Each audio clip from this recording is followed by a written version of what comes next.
TN media political awareness ஊடகத்திற்கு உங்கள் அனைவரையும் அன்போடு வரவேற்கிறோம். தீமைகள் நீங்க அருளும் வேண்டும் அதிகாரமும் வேண்டும் என்கிற ரமலான் தொடர் நிகழ்ச்சியில் இன்று நம்முடன் நாம் தமிழர் கட்சியின் மாநில இளைஞர் பாசறை ஒருங்கிணைப்பாளர் அன்பு சகோதரர் இளந்தமிழன் திருப்பூர் ஷேக் அவர்கள் நம்மோடு இணைஞ்சிருக்காங்க. வாங்க அவர்களிடம் கேள்விகளை கேட்டு பதிலை பெறுவோம். அஸ்ஸலாமு அலைக்கும் ஷேக் அண்ணா. வைஸ்லாம் நண்பர் அபு அவர்களுக்கு அஸ்ஸலாமு அலைக்கும். வலைக்கும் வலைக்கும் சலாம். நல்லா இருக்கீங்களா? நலம் நலம். நீங்க உங்க குடும்பத்தாரெல்லாம் நல்லா இருப்பீங்கன்னு நினைக்கிறேன். இறைவனிடம் துவா செய்கிறேன். கண்டிப்பா கண்டிப்பா. அல்ஹம்துலில்லாஹ். நம்மளுடைய நிகழ்ச்சியில முதல் கேள்வி, சொல்லுங்க. தமிழ் இஸ்லாமியர்கள் அதாவது தமிழ் முஸ்லிம்கள் தங்களை தமிழர்கள் என்று சொல்வது இஸ்லாமிய மார்க்கத்துக்கு எதிரானதா? தமிழ் முஸ்லிம்கள் தங்களை தமிழர்கள் என்று சொல்லிக் கொள்வது இஸ்லாமிய மார்க்கத்திற்கு எதிரானதா என்பது கேள்வி. ஆமா. 100% திருக்குரானின் அடிப்படையிலும் இறை தூதர் வழியிலும் நின்று பார்த்தால் தம்மை தமிழர்கள் என்று சொல்லிக் கொள்வதில் எந்த ஒரு மார்க்கத்திற்கு விரோதமான ஒரு செயல்பாடும் அல்ல. எம்பெருமானார் கண்மணி நாயகம் ஸல்லல்லாஹு அலைஹி வஸல்லம் அவர்களிடத்தில் ஒரு நபி தோழர் கேட்கிறாரு, நான் என்னுடைய மொழியின் மீது இனத்தின் மீது பற்றுக்கொள்வது இனவெறி ஆகுமா என்ற கேள்வியை முன்வைக்கிறாரு. அதற்கு நபிகள் நாயகம் பதில் சொல்றாரு, நீங்கள் உங்கள் மொழியை உங்கள் இனத்தை நேசிப்பது எந்த ஒரு இடத்திலும் இனவெறி ஆகாதுங்கிற பதிலை சொல்றாரு. அப்ப எது இனவெறியாக மாறும் என்றால், நான் என் மொழியின் மீது கொண்ட பற்றினால் வேறொரு மொழிக்காரரை நான் வன்முறையில இறங்குவேனானால் அது இனவெறி. அதற்கு உதாரணமாக சொல்ல போனால், கர்நாடகாவிலே தமிழர்கள் தண்ணி கேட்டதுக்காக தமிழர்களுடைய சொத்துக்கள் சூறையாடப்பட்டது, 50 பேருந்துகளுக்கு மேல் தீயிட்டு கொளுத்தப்பட்டது. மதம் சாதி மதம் பாராமல் தமிழர்கள் என்ற ஒற்றை காரணத்திற்காகவே கர்நாடகாவில் வாழக்கூடிய தமிழர்கள் தாக்கப்பட்டார்கள். அந்த காட்சியெல்லாம் நம்ம பார்த்தோம். ஆமா. அதைத்தான் இஸ்லாமிய மார்க்கம் இனவெறி, அது கூடாது என்று சொல்கிறது. மாறாக நாம் பிறந்த மொழியை, நாம் பிறந்த இனத்தை, இந்த இனத்தில் நாங்கள் பிறந்து விட்டோம், இந்த மொழியை நாங்கள் நேசிக்கிறோம் என்று சொல்வது மார்க்கத்தின்படியும் சரி, திருக்குரானின்படியும் சரி, இறை தூதர் வழியில் நின்று பார்த்தாலும் சரி, இது எந்த இடத்திலும் மார்க்கத்திற்கு விரோதமானது அல்ல. இன்னும் ஒரு வழி சொல்ல போனால், இங்க இஸ்லாமிய மார்க்கம் ஒரு 300 ஆண்டுகள் 500 ஆண்டுகள் 1000 ஆண்டுகள் ஆகியிருந்தால், 1000 ஆண்டுகளுக்கு முன்னால் இந்த மண்ணிலே தமிழர்களாகிய நாம் ஏதோ ஒரு சாதி அமைப்பில், ஏதோ ஒரு மதத்தினுடைய அமைப்பில் வாழ்ந்து கொண்டிருக்கிறோம். அதிலிருந்து தான் நம்ம வந்திருக்கிறோம். ஷஹீத் அல்ஹாஜ் பழனி பாபா அவர்கள் பல இடத்திலே குறிப்பிட்டிருக்கிறார், நாங்கள் மார்க்கத்தை தான் இறக்குமதி செய்து இருக்கிறோமே ஒழிய நாங்களே இறக்குமதி செய்யப்பட்டவர்கள் அல்ல. அப்போ நாங்கள் தேவராக, நாடாராக, கல்லராக, மறவராக ஏதோ ஒரு சாதிய பின்புலத்தில் நாங்கள் வாழ்ந்து வருகிறோம். நாங்கள் எங்களுடைய வழிபாட்டு உரிமைக்காக இந்த வழிபாட்டை நேசித்து நாங்கள் இஸ்லாமியராக மாறி இருக்கிறோமே ஒழிய நாங்கள் அரேபிய தேசத்திலிருந்து வரவில்லைன்னு சொல்றாங்க. கண்டிப்பா கண்டிப்பா. நபிகள் நாயகமே பல போதனைகளிலே பல இடங்களிலே நான் ஒரு அரேபி என்று அவரை அறிமுகப்படுத்துகிற வரலாற்று சான்றுகள்லாம் நம்மிடம் இருக்குது. அதனால இஸ்லாமியர்கள் தங்களை தமிழர்கள் என்று சொல்லிக் கொள்வதில் எந்த ஒரு ஐயப்பாடும் தேவையில்லை, எந்த ஒரு குழப்பமும் தேவையில்லை. தமிழர்களாக நாம் பட்டுவிடக்கூடாது என்பதில் இந்த திராவிட கட்சிகளும், அந்த திராவிட கட்சிகளுக்கு கூளைக்கமுடு போடக்கூடிய ஒரு சில வழிகேடர்களும் இந்த மாதிரியான குழப்பத்தை உண்டு செய்யறாங்க. இதன் காரணமாகத்தான் சூழ்நிலைக்கு தள்ளப்பட்டோம் இந்த நிகழ்ச்சியில.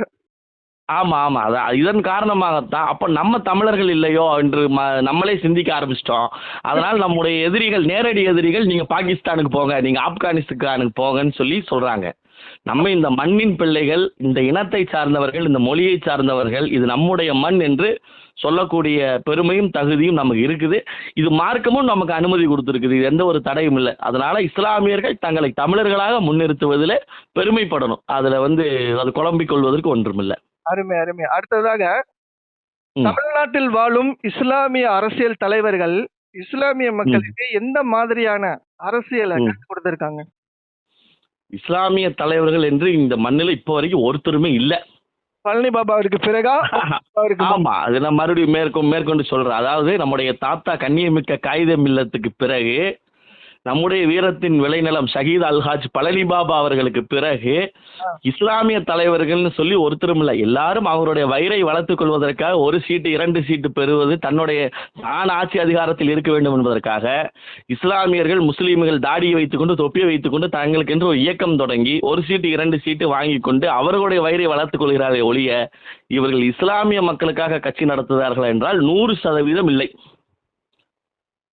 அப்படி இவர்கள் இஸ்லாமியர்களுக்காக கட்சி நடத்தியிருந்தார்கள் என்றால் நம்முடைய உரிமைகளை என்றோ நாம் வென்றிருப்போம்.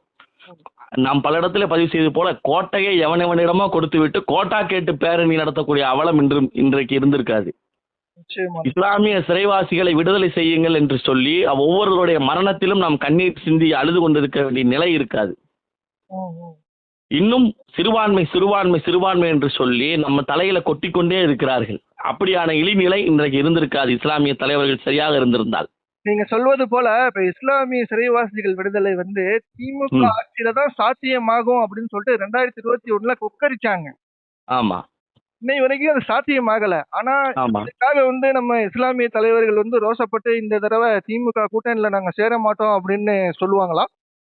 அது இப்போ சமீபத்தில் மீலாது விழா ஒன்று நடத்தினாங்க. எல்லா இஸ்லாமிய தலைவர்களும் அதில் பங்கெடுத்து முதல்வரை போட்டி ஓட்டு புகழ்ந்து தள்ளினாங்களே ஒழிய ஐயா ஸ்டாலின், ஐயா கருணாநிதி, ஐயா உதயநிதி, இன்னும் இன்பநிதிக்கு கூட துதிபாடுவதற்கு இஸ்லாமிய தலைவர்கள் தயாராக இருக்கிறாங்களே ஒழிய அங்கே இஸ்லாமிய மக்களுக்கான என்ன ஜீவாதார பிரச்சனை, என்ன வாழ்வாதார பிரச்சனை, என்ன அத்தியாவசிய பிரச்சனைங்கிறத ஒருத்தர் கூட பேசலை.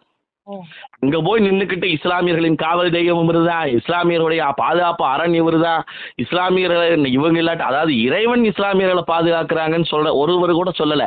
திமுக தான், கருணாநிதி தான், ஸ்டாலின் தான் இஸ்லாமியர்களை பாதுகாக்குதுன்னா அங்க ஒருத்தர் போட்டி ஓட்டு யார் அதிகமா புகழ் பாடுறதுன்னு புகழ் பாடி தனக்கு 7 சீட்டு கிடைக்காதா, தனக்கு ஒரு 5 சீட்டு கிடைக்காதா, தனக்கு ஒரு 2 சீட்டு கிடைக்காதான்னு சொல்லி ஒரு இந்த பிஸ்கட்டுக்கு வாலாட்டவர்களை போலத்தான் இருந்தாங்களே ஒழிய அங்கு இஸ்லாமிய மக்கள் எந்த இடத்துல இருக்கிறாங்க, அவங்களுக்குன்னு ஒரு வங்கி இருக்குதா, அவங்க பொருளாதாரத்துல தண்ணீர் அடைஞ்சிட்டாங்களா, அவங்களுக்குன்னு ஒரு தொலைக்காட்சி இருக்குதா, அவங்களுக்கென்று ஒரு ஆட்சி அதிகாரம் இருக்குதா, அவங்க இப்போ தமிழ்நாட்டில் 1 கோடி இஸ்லாமியர்கள் வாழ்கிறாங்க. அந்த 1 கோடி பேருக்கான பிரதிநிதித்துவம் பாராளுமன்றத்துல சட்டமன்றத்துல இன்று இருக்குதா?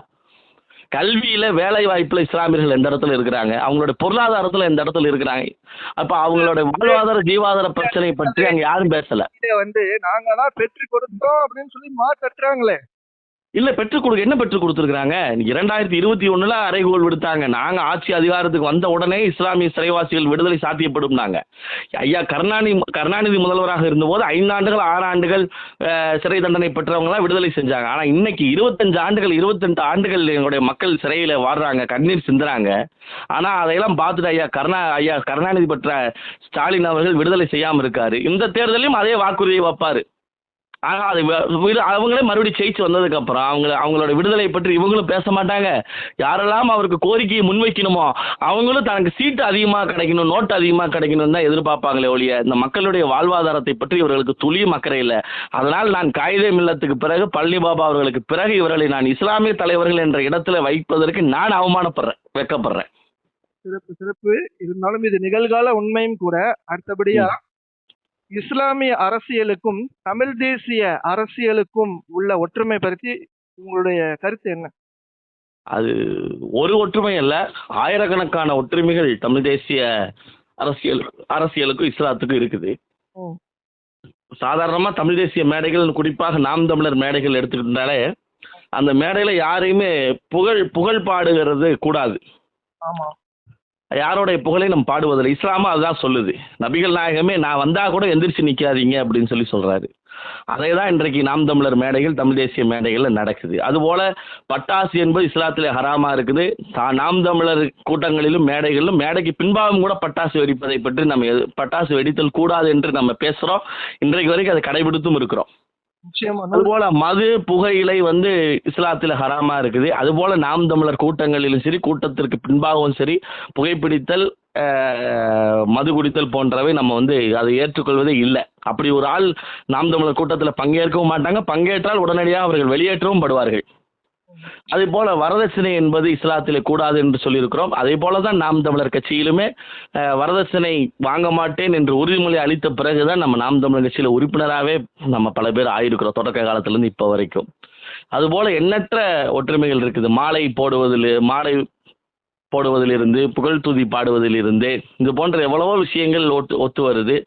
அதனால நம்முடைய தமிழ் தேசிய அரசியலுக்கும் இஸ்லாத்திற்கும் மிகப்பெரிய ஒற்றுமை இருக்குது. அதனால இது ஒரு 2 நிமிடம் 3 நிமிடம் பேச்சிட முடிக்க முடியாது. இந்த தலைப்பை எடுத்துக்கொண்டாலே இதுக்காக ஒரு அரை நாள் பேசுகிற அளவிற்கான கருத்துக்கள் இதுல இருக்குது.